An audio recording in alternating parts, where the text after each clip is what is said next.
So Kimbi, Yo man, what's up? what is your take on when it comes to Obinna,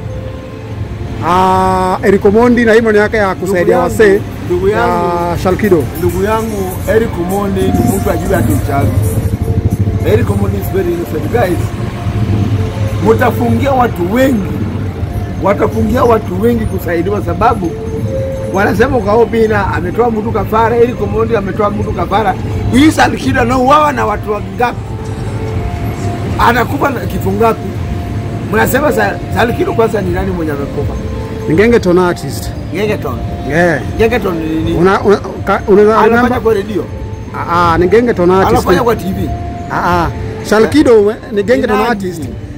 Walimba ile Sailor gang. Ametoa wimbo mpya na trend sana. Wamlambezi. Ametoa wimbo mpya. Hapana, sikiza nakwambia. Ninauliza ni nani kwanza? Nataka ni Gengeton artist yawa. Gengeton actor.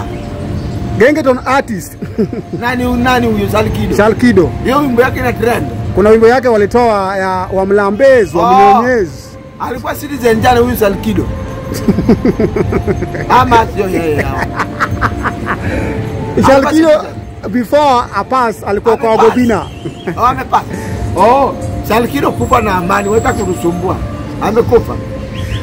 Alipass baba. You know, nurse, I'm a doctor. Alipass bro. Unajua chenye mimi nasema ndugu yangu.